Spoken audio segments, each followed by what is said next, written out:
Yeah, comrades, feel most welcome. Because in our last conversation, we've been looking at what the author says are the reasons for successful revolutions. We've been having issues on what makes a successful revolution, and some of our opinion might contradict or might be contrary to what the author sees as a successful revolution. And therefore, the author is saying in some of what we covered previously is that there are key factors or principle that cannot be isolated or can be isolated. The issue is the instigating group, the receptivity of the authoritarian, the nature of the despotic regime, the auxiliary and helpful factors, the nature of opposition strategy, the time factor, cultural connection, and demonstration effects. Then we went extra mile to look at some of those issues until we arrive at these auxiliary factors. The unity of opposition. If the opposition can be united, there's a possibility of a revolution. There was also the aid of an auxiliary institutions. They called the church and the media to be part of people can contribute to revolution. The judiciary was also mentioned. They mentioned also the professional bodies, the teachers union, the lawyer union, the trade unionists, and all those other unions. They also said that there's a possibility of revolution that can occur when the ruling elites have a problem, what we call the rift between the ruling elites. So that can also the rebels or the reformers from the government, and people come out and say, no, we want now to oppose this government. There's also issue this split in the security forces. That was also an issue, and the neutral security forces as well. But the author goes ahead to say that the nature of opposition tactics also play a huge role in success or failure of a revolution. And what we want to look at finally is on the chapter that starts the chapter that starts by that we the final part of it. I want us to take the final part of it as we go to look this on why what the author says some revolutions fail. And the last element that he says is that finally, large scale demonstrations can have a profound effect. He gives example like events in Poland and Tunisia inspired pro-democracy activists in neighboring countries. But he says, yet evidently, it is not enough to organize mass protests. In themselves, they are necessary but not sufficient to effect regime change. Many additional factors are very necessary. I really want to hear our opinion in very that short paragraph in regards to what they say makes revolution successful. Then we can have a small reading on why some other revolutions fail. What's your take on that final statement that the author is trying to bring through as he ends his section on why revolutions are successful? Anybody want to come in on that? Please let me know first. So that we start with that before we briefly talk of the next thing.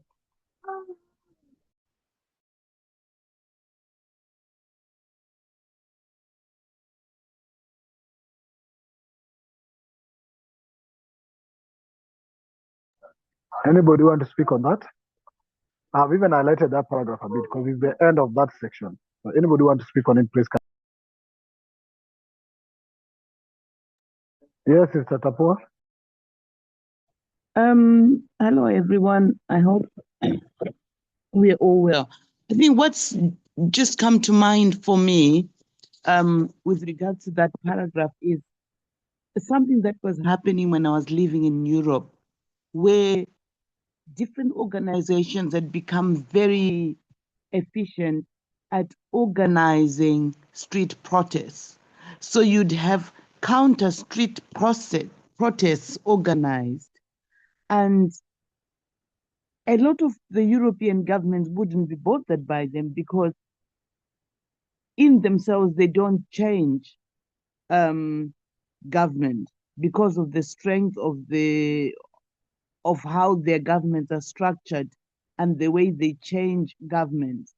But what's come to mind for me is the fact that what's her name? The Tanzanian lady. So there's supposed to be a demonstration tomorrow, but it's been banned.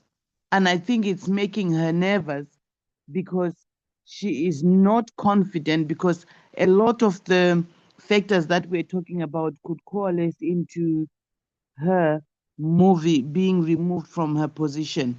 So definitely, in certain contexts, mass demonstrations are a real threat. Thank you.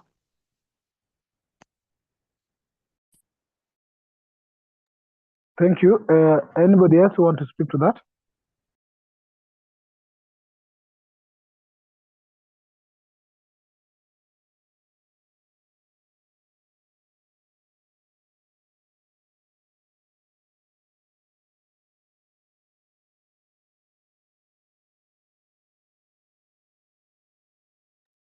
Anybody want to speak on that paragraph? If there's nobody, we can read the next. Before we go, quick observation. It talks about demonstrations.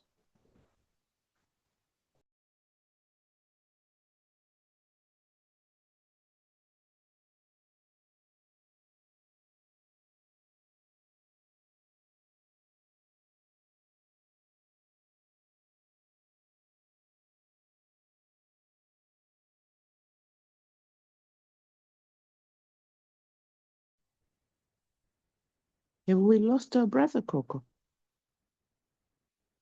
Oh. I don't know if we lost.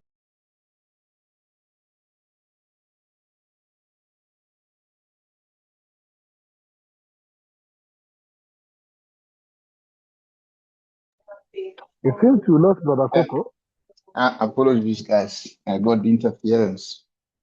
What I was saying was demonstrations or protests, they are an engaging business. They are a serious business. For you to go and protest, you lose out on so much, including incomes there. They meant incomes. You are losing on incomes because most of us are employed. So they use that as a tool against us.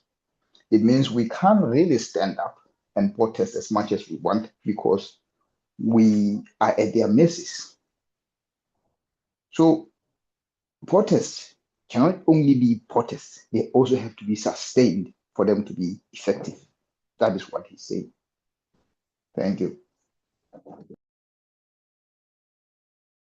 Yeah, thank you. I think I'm trying to read from the protests that are taking place in Kenya. For example, I think it was widespread. At the start, people started going to the streets. Now, when the impacts were coming in, the deaths and many things, people started to refrain from the streets. Then the government decided also to hire their people to demonstrate. So when peaceful protesters are protesting, the government protesters are robbing and looting shops. So that the government can use the general view that the protests are violent, this is not protest, this is looting, this is stealing. And when it got very worse is when the government now hired their gangs who are working alongside police officers.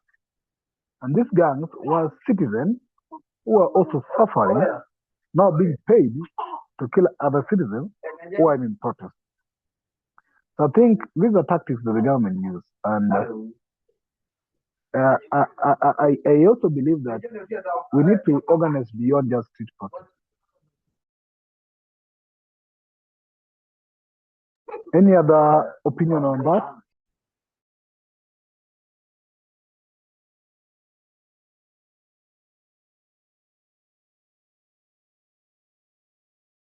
Now, if there's no another opinion contrary to that, let's read a paragraph on this.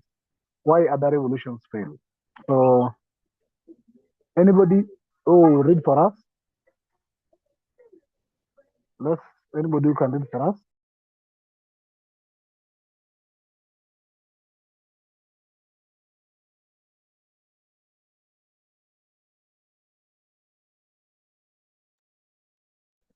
Is there anybody in a position to read for us this paragraph or this section under why other revolution failed?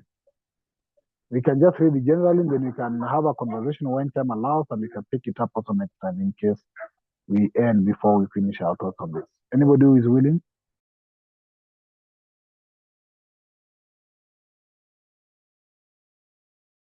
I'll have a go.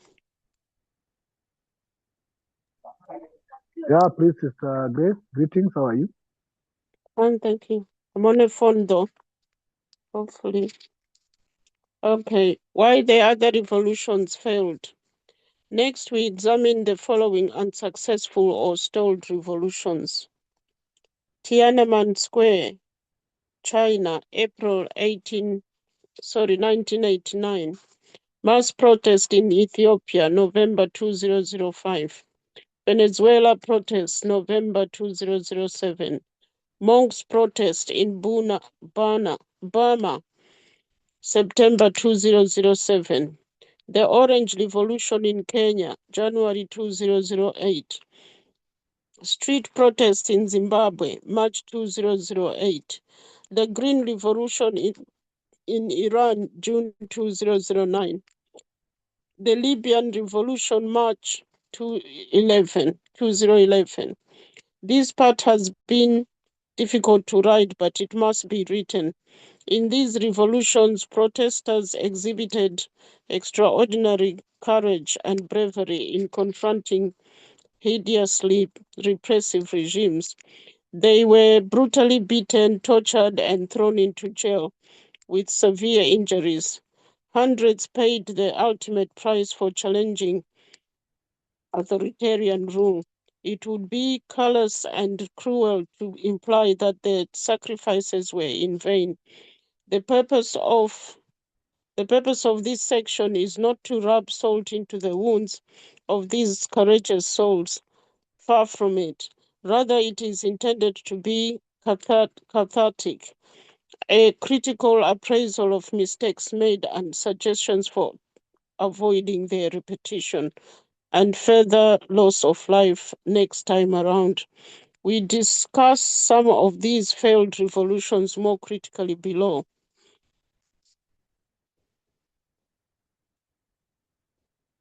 Tiananmen Square, China, April 1989.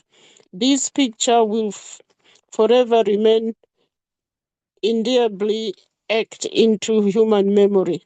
It depicts a lone protester standing in front of a column of tanks to halt their advance on fellow students. He and his colleagues showed great courage and imagination, but they stood little chance. The Tiananmen Square revolution did not succeed for the following reasons. The communist regime was not willing to change. There was no overwhelming presence of armed security forces that had not been neutralized or split.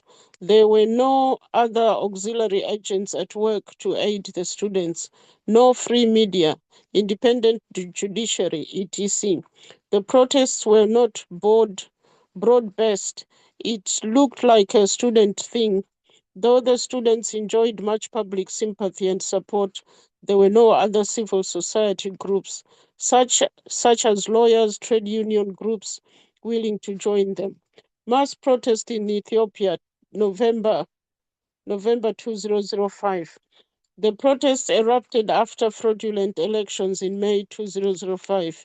It took over 5 months for the result to be declared, provoking the unrest. But the attempt to unseat the despotic regime of Malazi Zenawi was unsuccessful for the same reason that the Tiananmen Square revolt failed. The Zenawi regime was not willing to change. There was an overwhelming presence in armed security forces that had not been neutralized or split. There were no other auxiliary agents at work and to aid the students. No free media, independent judiciary, etc. Ethiopia, a country of 80 million people, had only one radio station, and it is controlled by the government. Protests in Myanmar,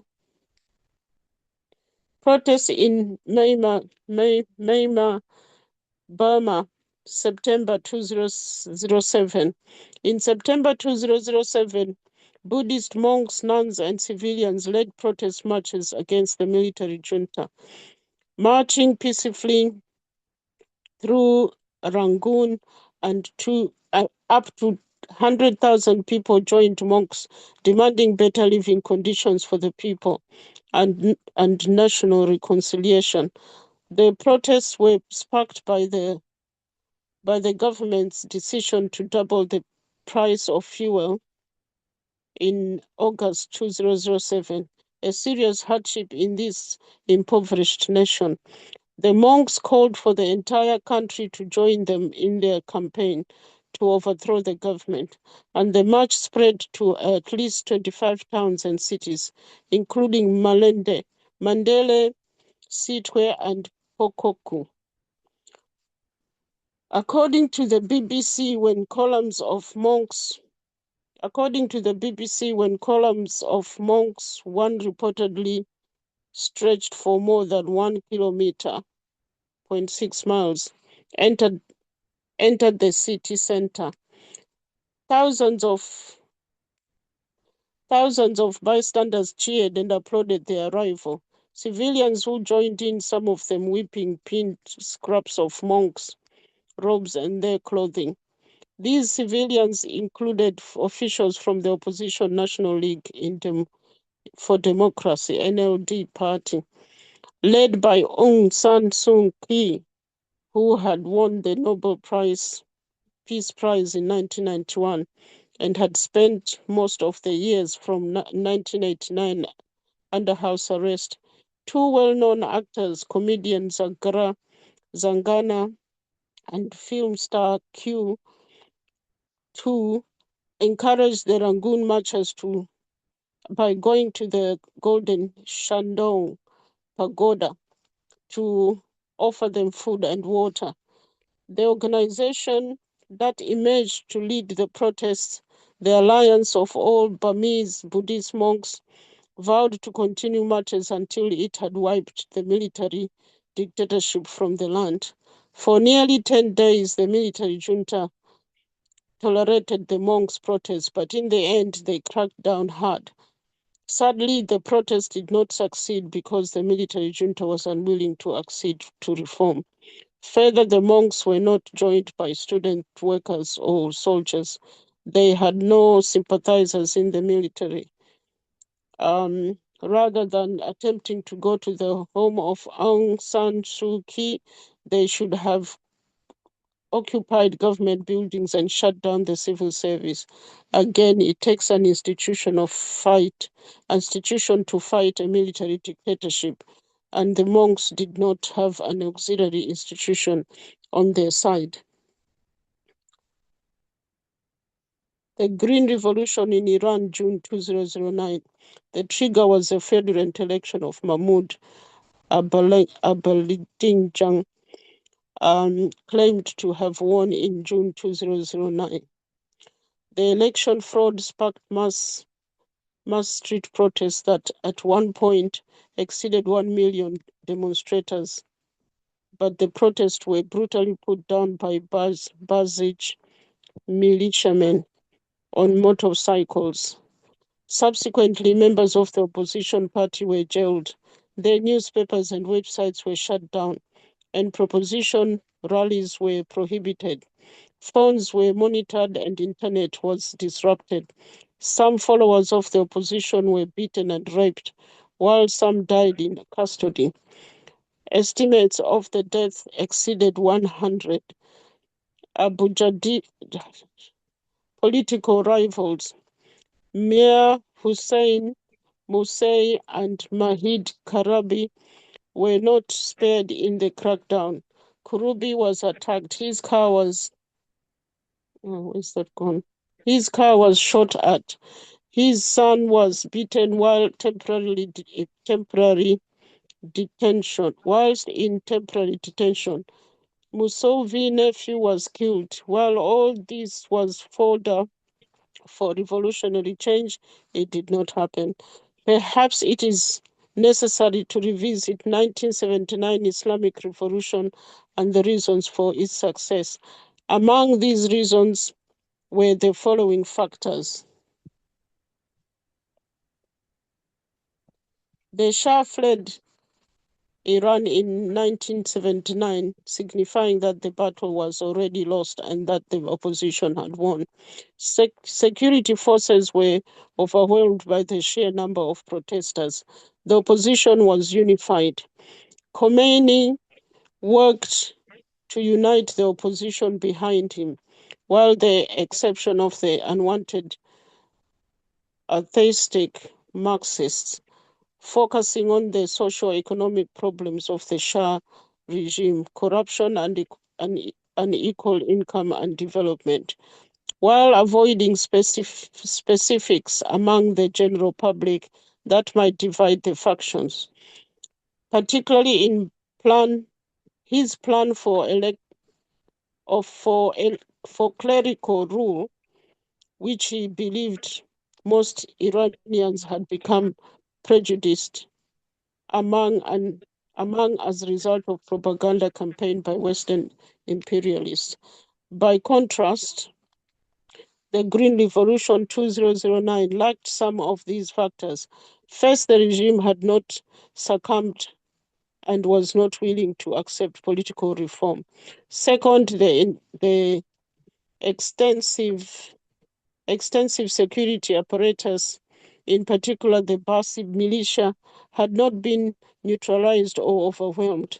The militiamen could charge into the street protesters on their motorbikes as at will and beat them with impunity. The opposition made no effort whatsoever to protect street demonstrators. In the Filipino people power revolution, the people protected the rebels army officers, just as the monks protest in Burma in September 2007, when people formed human barriers on each side of the road, to protect the monks and the nuns, and walked hand in hand with the monks, formed a chain. There was no such protection in Iranian Green Revolution. At the minimum, the opposition could have blocked access to the routes to the protesters were going to use with large tanks and buses, encouraged the demonstrators to carry quarts of oil to squat on the pavement in front of approaching Basu militiamen or motorbikes, and then let gravity take care of them. Had a light, neat row of trucks, both in front of and behind the protesters, and a convoy of buses alongside the protesters to seal off side streets as they advanced. Furthermore, the protesters lacked strategic planning. Protesters should have seized control of the airport, state television, parliament. Recall that March 20, 2005, during the Tulip Revolution, protesters in Kyrgyzstan seized Osh Airport on March 24, took over state television. In Thailand, the Yellow Shirt seized Bangkok Airport on November 27, 2008. Other groups of protesters have taken control of parliament, for example, in Hungary in 1956 and in Russia 1991. Indonesian students occupied parliament on May 12, 1998. There were many other serious missteps by the Iranian opposition leaders. First, they were unable to capitalize on divisions among the ruling clerics and the hardliners. Ahmadinejad was attacked by members of the parliament, by the judiciary, and even the supreme leader, Ayatollah Khomeini himself. Despite supporting Ahmadinejad after 2009 election, Khomeini has frequently challenged the president on topics such as leadership style, policies, and appointments. Ahmadinejad's chief rival, Ali Akbar Rafsanjani, a former president and the head of the influential cleric council, the Assembly of Experts, warned that Iran could become a dictatorship if it continued on its current course. Second, Second, there was a division within Iran's opposition itself. There were about 10 opposition groups with little coordination among them. Even more confusing, there were 3 groups in the opposition camp with differing ideologies and goals. The first group, Khatami, Musavi, and Karubi, sought not regime change, but change within the regime. They claimed that Ahmadinejad had abandoned the true teachings of Ayatollah Ruhollah Khomeini, who founded the Islamic Republic 1979. The second group consisted of communist former officials such as former Deputy Premier Bazad Nahavi and former Foreign Minister Ibrahim Yazid, who sought to promote the Turkish model, which would normalize ties with the West, while building on Islamic system with the military as ultimate arbiter. The third group sought regime change. Among them were former Deputy Interior Minister Mustafa Tajeda, former Majid's member Musen Amin, and clerics such as Grand Ayatollah Hussein Senei and Asadollah Bayat Zanjani. Third, the position was broad-based. It was perceived to be elitist, middle class. Oops. Did you expand it or did I expand it? Maybe you expanded it from your side. I can't reduce it. Can someone take over? Is there anybody who can take over? Yes, I can. Please proceed, sister. Okay. I'm starting from third. Yes, please. Yes. Third, the opposition was not broad-based. It was perceived to be elitist, middle class, and urban-based. The inability of Musavi and Karibu to galvanize support outside the urban middle class and amongst less educated voters prevented them from expanding the movement. Fourth, the opposition message was not clear and was often contradictory. Musavi once called Ahmadinejad regime illegal and demanded a vote count. Then he reversed himself. Most unfortunate were the opposition's condemnation of the UN sanctions imposed on account of Iran's nuclear program. Condemning the sanctions put the opposition leaders on the same side as Ahmadinejad. They should have avoided the issue or remained non-committal, saying only that Iran's nuclear program would be thoroughly reviewed under their leadership. In condemning the sanctions, the opposition leaders lost much international support since nuclear non-proliferation is an issue of concern to all nations, rich and poor, not just the United States. Fifth, Facebook and Twitter were a poor choice of means of communicating with opposition supporters.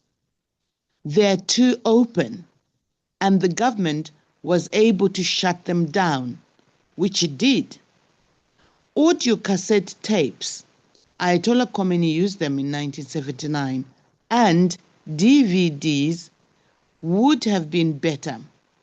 Better yet would have been a pirate radio station in Iraq or a neighboring country. Finally, the time factor worked against the opposition. If, after months of street protests, nothing is accomplished, enthusiasm starts to wane, and it becomes increasingly difficult to rekindle it and galvanized the demonstrators. In the 1979 revolution, strikes began in August 1978, and by February 1979, the monarchy had collapsed, a period of 6 months. All was not lost, however. If the Green Revolution in Iran did not succeed in June 2009, another will succeed. The current Islamic Republic is a travesty of justice. The spirit of the 1979 revolution that toppled the Shah of Iran has been betrayed. The corrupt monarchical regime of Mohammad Reza Pahlavi was replaced by a corrupt cabal of clerics who are desperately clinging to power through brutal force. History will repeat itself. The Libyan revolution, which gained momentum in the initial stages, did not succeed on its own because Muammar Gaddafi's security forces were not effectively neutralized. It took an outside intervention with a no-fly zone and airstrikes to make a difference. Rebel forces seized Gaddafi's compound on August 24, 2011, after he fled. Thank you, sister. Thank you. Let's stop there. We'll do the summary and postscript maybe in our next reading. But it's very brief. So just finish it. So it's very brief. So if you can just finish right. it, then you can just share something about it. Just finish it. Okay. I'm struggling to get to where it is. Oh yes, I found it. Summary and postscript. There is always low-level anger and resistance to despotic regimes that can explode onto the streets at any time. The trigger can be electoral fraud or an ordinary pocketbook issue such as steep hikes in the price of fuel and basic necessities. Such protests can morph into a demand for democratic change. By themselves, mass street protests are not enough to effect regime change.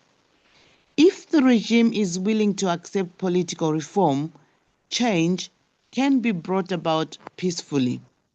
This gives truth to the aphorism that dictators unwilling to make peaceful change make violent revolution inevitable. However, if the regime is stubbornly resistant to reform, the success of revolutionary change will depend upon several factors. Amongst the important factors is the nature of the regime, military or civilian, as each requires a different strategy. Since the military is an institution, it takes another institution, say the civil service or the judiciary, to fight a military junta. Other important factors are the help of auxiliary institutions, the media, the church, professional bodies, etc. The opposition strategy and the time factor. Time is of essence, and mass street protests have only a small window of opportunity to achieve their goal. If the street protests drag on for too long, people start losing interest and enthusiasm. In the next chapter, we shall discuss effective opposition strategies, but first, a sobering postscript is necessary. The ideals and gains of a revolution can be betrayed and reversed, which has happened in too many countries. Africa's struggles in the 1960s was a revolutionary phenomenon that overthrew an alien and oppressive colonial rule. But true freedom and prosperity never came to much of Africa. In incoming nationalist leaders retained the old repressive authoritarian colonial structures and continued with the oppression and exploitation of the African people. Thus, independence came in name only. One set of masters, white colonialists, was replaced by another set, black neocolonialists. Exactly the same phenomena occurred in post-Soviet republics. The collapse of the Soviet Union did not bring much freedom to the post-communist republics, collectively known as the Commonwealth of Independent States, CIS, hence the color revolutions. But even more disconcerting, the color revolution did not bring much freedom either. Only new faces to run the old Soviet-style nomenclature. In Georgia, Ukraine, and Kyrgyzstan, the color of flower revolution wilted. We will delve into this more in chapter 8. Thank you very much. I know we have covered a lot, but I think it was necessary. I'll just open up for any general view, any general comment, any general pointer. Let's critically analyze this. It's not that we believe in the author's position. We are free to share our position or contradict author's position, but you're also free to share any lessons or anything you want to talk about in regards to the paragraph. So anybody want to go ahead, please start. Just unmute yourself.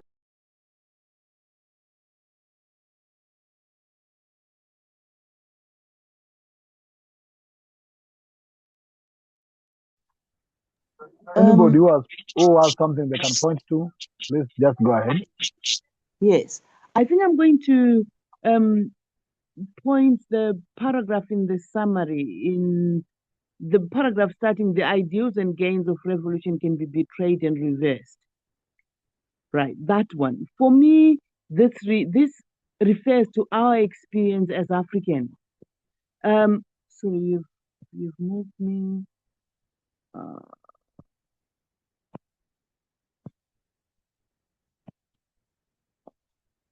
I've lost my place. Yes, thank you. Right. And I would, okay. That statement there, the third sentence reads, the true freedom and prosperity never came to much of Africa. Incoming nationalist leaders retained the old repressive. I would put it in the present continuous tense and say incoming nationalist leaders continue to retain the old repressive authoritarian colonial structures and continue with the oppressive and exploitation of the African people.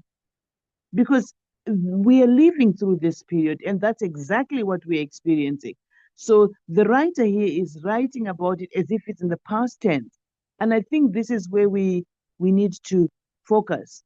The summary will direct us in terms of what we need to discuss. Thank you. Because our independence came in name only. One set of masters replaced by another set. Absolutely. I don't normally agree with the author as much, but in this case, I don't have an issue with him. He recognizes the role played by the incoming black nationalists, in this case, who never really dealt with the issues of colonization of the Africans. So they came and put themselves in the shoes of their masters who left and never changed anything. They just wanted to continue the status quo while the Africans were suffering. And that is what they are continuing to do up to today. The conversation we're having here in the evening just before we started reading it points to exactly that. So elitism is rife in Africa. Those who can benefit from the corrupt system will want to protect that system for eternity, perpetually, while the Africans struggle, and it's none of their business. But moving on again, I think I'm grateful for him collecting all of this information because it shows that uh, people have tried lots of things in all of these different countries, but if they don't have auxiliaries supporting, or they are not united, united in purpose, is futile. They are not going to make any change, especially because those corrupt governments, they have the army behind them. Once they have the army, there's nothing that they can do. It has worked in Burkina Faso because the army was on the side of the people in this case, and Niger and Madagascar. And again, I guess what is showing is Libya. Libya, NATO, you know what NATO had done to Muammar Gaddafi. And then, but Libya is a very bad example. But what we are saying is this has to be a concerted effort.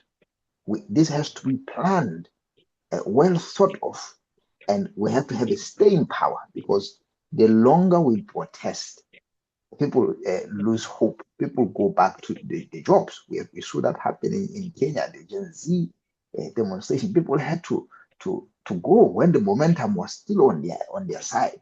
If they had pushed more, they would have probably done something. But they didn't have a choice because they had to look at the basic needs.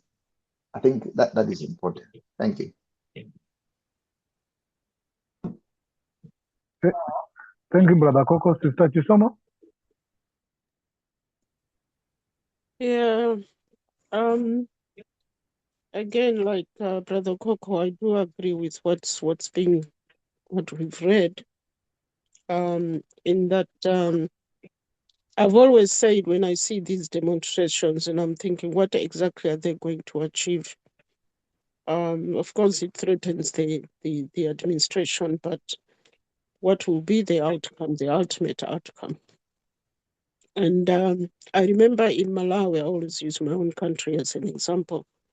When people were fighting Kamusubanda, they used the army. It was the army that went into town streets and everything to kind of stop the other government. Then they had the referendum. Then they said, okay, we now want multi-party. And I remember at that time people were chanting, even 6-year-old kids on the street, we want change, we want change, we want change. But they were not explaining what change they are talking about or what change it's going to be. So again, whoever takes over just continues with what was happening before. And then you sit there thinking, so what's going to change? What has changed apart from having 2, 4, 60 parties? That's all the change that was. And I always feel that when people because the person who takes over, for example, in Malawi, the person who took over from Kamuzu was in the same government as Kamuzu. He was his general secretary or whatever he was. So he was running the government in the way that Kamuzu was running. He learned from Kamuzu how to run the government. When he takes over, what is he going to bring that's new and different from what Kamuzu was doing? Nothing. In fact, he is less educated, he is less exposed, he is less experienced. So we don't expect much. Instead, he just sold everything because people would just say to him, IMF, whoever would just say to him, sell this, sell this. Before we knew it, we had no schools, all the corporations, all the industries were gone and sold. And who bought them? The Indians. So the British went, the Indians took over, and that's what we're left with, is the Indians today, and they run the country. There's even a saying in my language that says, the Indians would say to us, "Dziko ndiwanu, ndalama ndiwatu," meaning it may be your country, but the money is ours. So that's what then happens. Even when they were changing the constitution from Kamuzu to the new government, they didn't seem to know what they were doing. because they've never been, most of the people who joined, they've never been involved in running the government. They didn't know what constitutions were about. In the end, we end up with even a worse constitution than the one we had before. From 1964, when Kamuzu came in or took over, to today is 2005. Malawian children has never had access, proper access to education. It has always been tightly excluded. If the rest of us didn't come here, we would have been on the streets, uneducated, with no access. Not because we didn't have the money to pay for fees, but the government decided who goes to secondary school, who goes to university. We had one university up to this point. So it's more oppression. They are not going to give off power. They still want to maintain it. They want to be Kamuzu. The next person wants to be Muluzi. The next person wants to be a Bingu. The next person wants to be a Peter. Not that they have interest in the people or to change anything. I must take more. I must take more than the one before. I must become bigger than the one before. No interest in the people whatsoever. So all these protests, when you see, it just brings us back, damages things with no plan as to what's going to happen after, how we're going to rebuild all the broken stuff that people have broken. No result, because those people have no intentions of changing, and they'll make sure nothing changes. Thank you. Thank you. Sister Chiso, Tapo, I see your hand, but permit me to get from Brother Bongani and Brother Eric. If they don't, then I'll give you, of course, I'll have to extend, if they go to the hour, I'll have to extend 30 minutes for you, Sister Tapo. Brother Bongani, let me go to you first. Bongani, do you have any comment to make on the text? Brother Bongani? Okay. Brother Eric? Do you have any comment to make, Brother Eric? I think I'm just in agreement with every speaker that has spoken, because now even here in Uganda, some of these big men are committing incest just to try to make sure that the wealth is actually kept within, they form a circle that does not go, that is always there. I think I'm agreeing with everyone. Most importantly, Sister Chisomo. Thank you. Okay. Sister Tapua? Thank you very much. I'm saying this not to exempt the responsibility that our leaders have, but I think we need to remember the global position here. We need to remember that, especially the last sentence that says, sorry, you've moved the screen. You've moved the screen. I want the last year. That says, thus independence came in name only, one set of masters. So we are deceiving ourselves if we expect the Black guys to do for the people what we were hoping they would do for the people. Because we as Africans are caught in the African philosophies, the fact that I expect a person who is Black to be my brother, to stand in for my interest, versus the Western philosophies that look after the individual and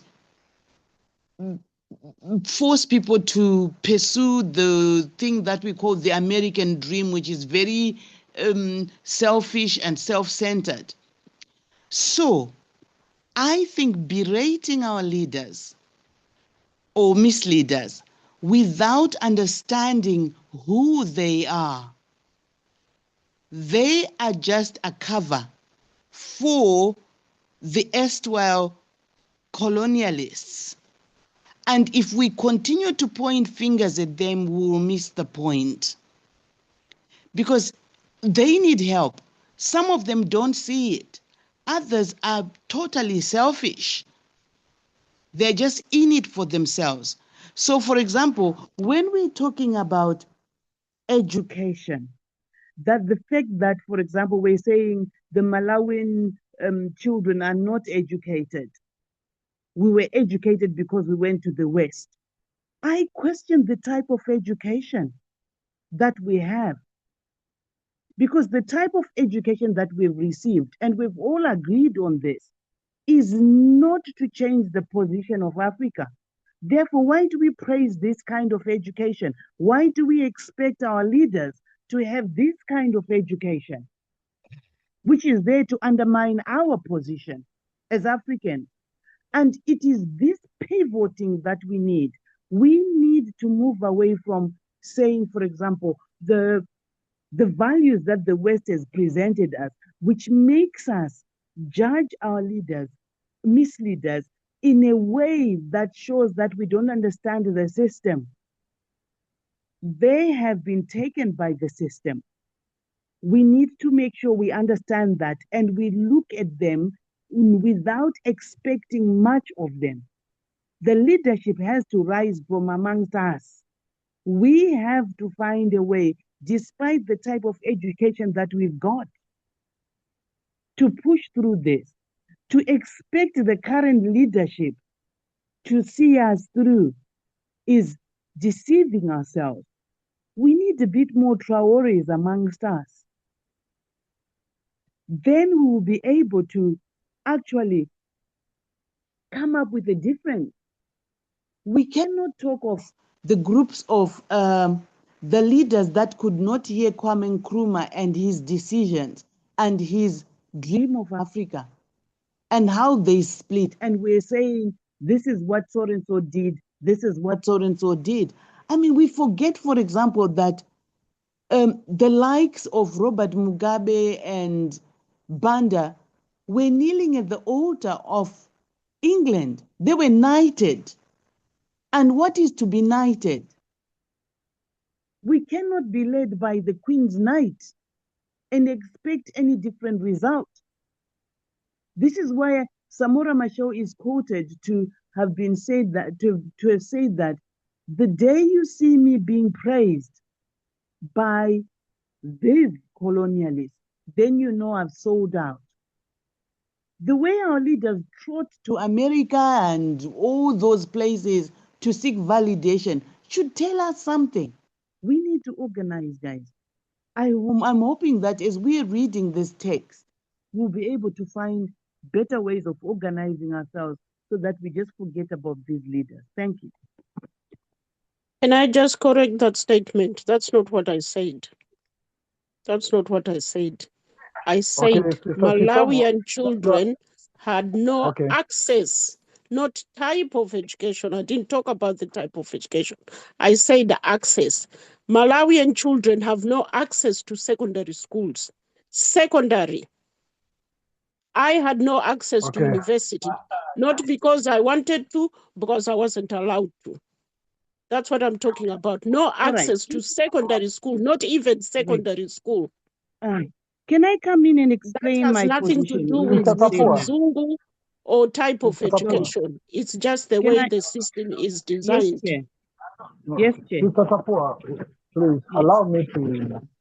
I know the contention going in. You raised a point. In my can I just finish, PG? Can I just give an example? In my primary school, when we finish at standard 8, is the last class in primary school. Standard 8. Out of 200 children, only 3 of us went to secondary school. 3 in the whole school. 3, because you have to be selected to go to secondary school. They decide who goes to secondary school. Is it true that out of the 200 children, only 3 people were the only intelligent to qualify for secondary school? So if you have that every year, some schools had not a single person went to secondary school. year after year after year, simply because they don't build schools, they don't build universities. Thank you. I didn't talk about type of education. I didn't. Chair, can I be allowed to? Sister Tapua, Mhm. I hope you'll make it short because Brother Coco is in line, please. Yes. Yeah, I'll make it very short.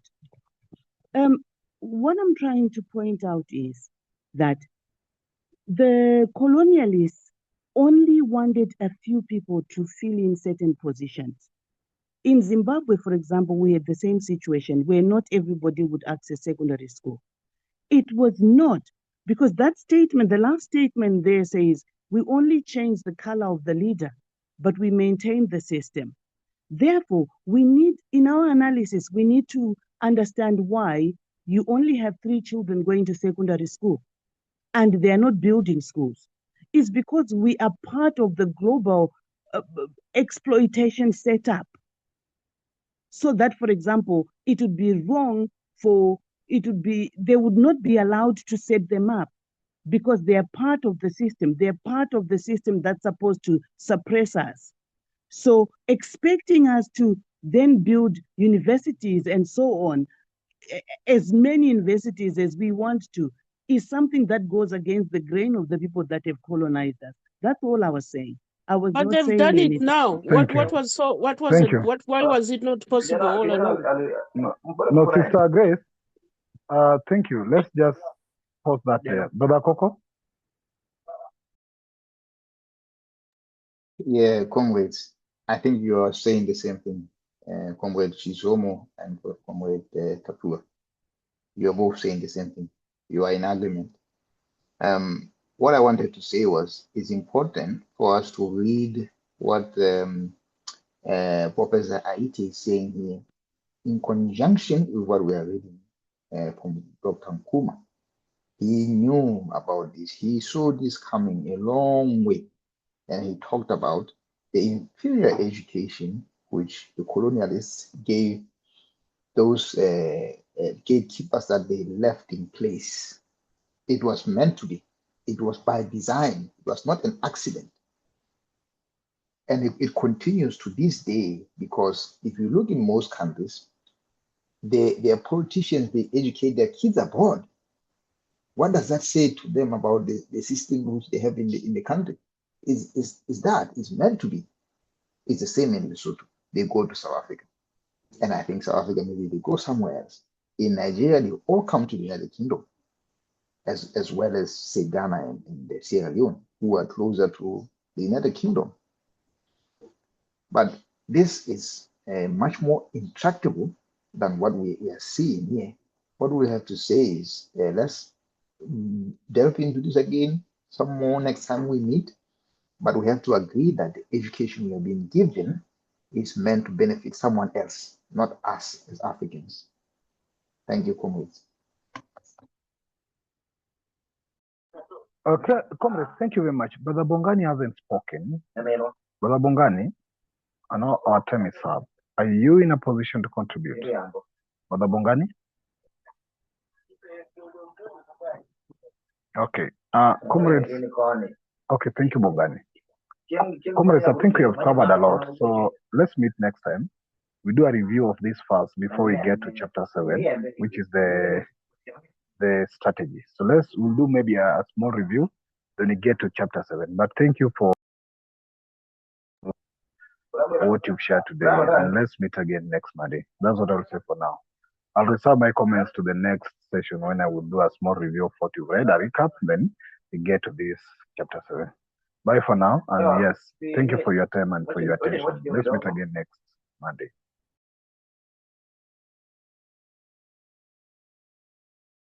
Thank you.